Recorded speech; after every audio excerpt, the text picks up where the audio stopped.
Millennials and Generation Z have been very vocal about their stance on the state of politics. Joining me now to discuss the issues is Markus Batchelor with The American Way and political strategist with GMMB, Shae Jordan-Smith. Thank you both for joining us, and let's get right to it. Shae, starting with you. After hearing that poll I just mentioned about how Americans are feeling, where do you stand? Listen, it's what I do every day. So of course I'm fired up. I'm always in it. I'm always in politics. All my news feeds, it's full of politics, whether it's BNC, whether it's other outlets, right?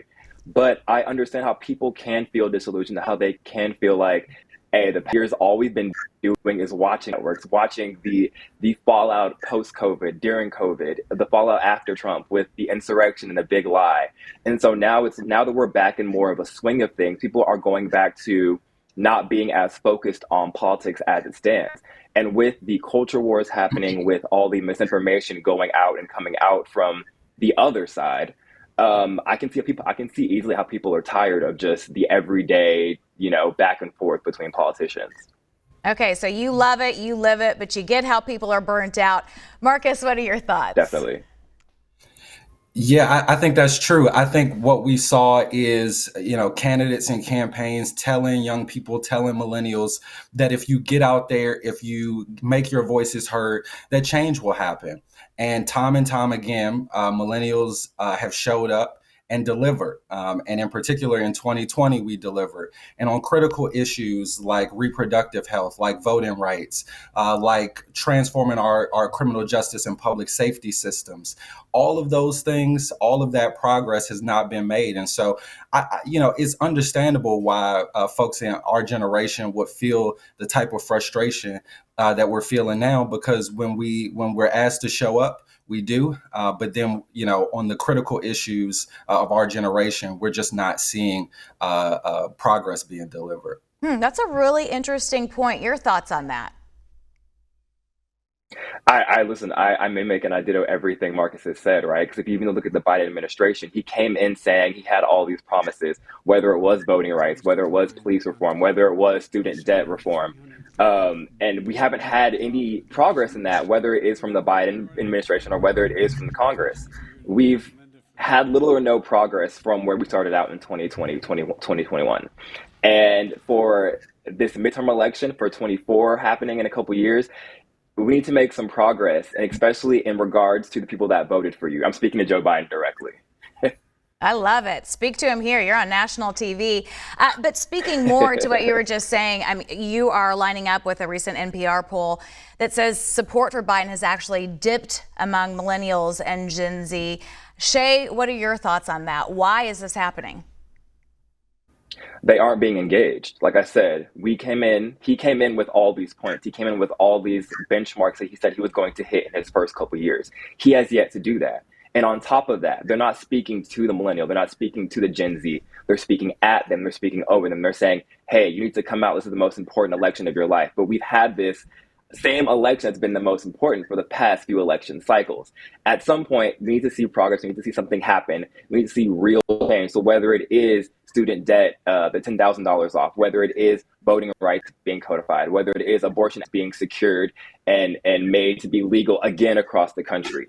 If we don't see these results happen in a matter of years and even months going into the midterm elections, the Democrats they're going to be hard pressed. That's all I got to say. Yeah, and you bring up student loan debt. I think that's a big one. Markus, do you think that the dip in support is attributed to that? I think it's attributed to that and a lot of things, but for sure, I think millennials understand, right, being strapped with so much student loan debt and also being aware that by himself, the president of the United States could do something about it and is refusing to. There's a deep sense of frustration on that. And millennials are aware on a host of other issues that progress is hard fought, right, on voting rights, on the right to choose. But at the very least, we want to feel like our leaders are in our corner, and we can talk about, right, the Democrats ambivalence to young leadership and more progressive leadership also. But I mean, I think all of those play a factor. It feels like the issues most critical to our generation aren't being addressed, and when they are, it feels like they're being addressed half-heartedly, and that will affect turnout, and it will affect the enthusiasm that millennials have, both for engaging in our institutions more broadly, but in particularly supporting the Democratic Party in the future. And Shae, just to follow up on that, what are your thoughts on the impact that student loan debt is having? Listen, as soon as Biden gets down to it and announces the $10,000 off for every student that has loan debt, he's gonna be good, at least going into the midterms. But until then, like I said, it's all up in the air. Biden has said he'd do a lot of things for Black and brown communities during his campaign. So, Shae, how much progress has he made? Is he living up to his promise? I think he's made progress, but in name only, right? Having Kamala Harris as his VP pick, having Judge Ketanji Brown Jackson as his Supreme Court Justice nominee, he's made steps. Having KPJ, I can't get the name out, as his deputy secretary. He's made strides in ways that are notable, but that aren't what we've asked for, what we've been promised. So once we get the promises that we've been made fulfilled, whether it is voting rights, whether it is civil rights reform, whether it is police reform, whether it's all these reformations that we need to have and that we've been asking for and that he ran on, once we get those, we'll be able to concretely say that he's made steps and strides for the Black and brown communities. But until then, we're looking at placeholders, effectively. So let's talk more about voting rights. Markus, what's your take on what's going on Capitol Hill? We got a long way to go.